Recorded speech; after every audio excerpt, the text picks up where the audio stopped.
എന്താന്ന്? ലേലു അല്ലൂന്ന്. ലേലു അല്ലു ലേലു അല്ലു ലേലു അല്ലു അഴിച്ചുവിട്.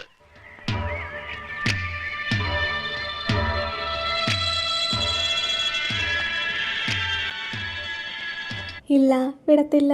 രാവിലെ എണീറ്റ് വന്ന് പച്ച കൊടുത്തുന്ന കണിയാണിത്. അങ്ങനെയൊക്കെ വെറുതെ വിടാൻ പറ്റുമോ? ഇന്ന് വന്മാരെ ഞാൻ റോസ്റ്റ് ആക്കും. ഞണ്ടിനെ ആദ്യമേ തന്നെ ഒന്ന് ചൂടുവെള്ളത്തിൽ മുക്കി എടുത്തിട്ടുണ്ടായിരുന്നു. അത് ചത്ത് കഴിഞ്ഞ ശേഷമാണ് ചൂടുവെള്ളത്തിൽ മുക്കിയത്. ഇനി ഞാൻ അതിന് ജീവനോടെ വെള്ളത്തിൽ മുക്കിയെന്ന് ആരും പറയരുത്. സംഭവം ഇത്രയേ ഉണ്ടായിരുന്നുള്ളൂ. അതുകൊണ്ട് തന്നെ ഇഞ്ചി വെളുത്തുള്ളി സംഭവങ്ങളെല്ലാം ഒരുമിച്ചിട്ട് അങ്ങോട്ട് വഴറ്റി കുറച്ച് മല്ലിപ്പൊടി, കുറച്ച് മഞ്ഞൾപ്പൊടി, കുറച്ച് മുളക് പൊടി, കുറച്ച് ഉപ്പ്, പിന്നെ കുറച്ച് ഗരം മസാല ഇതെല്ലാം കൂടി ചേർത്ത് നന്നായിട്ടൊന്ന് മിക്സ് ചെയ്ത് നമ്മുടെ ഞണ്ടിനെയും ചെമ്മീനെയും അതിനകത്തോട്ടൊന്ന് തട്ടി നന്നായിട്ടൊന്ന് റോസ്റ്റ് ആക്കി എടുത്തു. ലാസ്റ്റ് കുറച്ച് തക്കാളിയും കറിവേപ്പിലയും കൂടി ചേർത്തൊന്ന് മിക്സ് ആക്കി എടുത്താൽ നമ്മുടെ ഞണ്ടും ചെമ്മീനും റോസ്റ്റ് ഇവിടെ റെഡി ആയിട്ടുണ്ട്. ഇനിയിപ്പോൾ ഞണ്ട് കിട്ടുമ്പോൾ ഒരെണ്ണവേ ഉള്ളതെന്ന് വിചാരിച്ച് കളയാതെ ഇങ്ങനെ ഒന്ന് ചെയ്ത് നോക്കും. നല്ല അടിപൊളി ടേസ്റ്റ് ആണ്. ഞണ്ട് എൻ്റെ ഫേവറേറ്റ് ആയതുകൊണ്ട് ഒരെണ്ണവേ ഉള്ളതുകൊണ്ട് അമ്മ എടുത്ത് കളിക്കാത്തിടുമെന്ന് പേടിച്ചിട്ടാണ് ഞാൻ പെട്ടെന്ന് ഇങ്ങനെ ഉണ്ടാക്കി എടുത്തത്. നെക്സ്റ്റ് ടൈം ഞാനിത് ഇത്തിരി കൂടെ ടേസ്റ്റ് ആയിട്ട് എങ്ങനെ ഉണ്ടാക്കാമെന്ന് പറഞ്ഞു തരാവേ. അപ്പോൾ ഓക്കെ, ബൈ.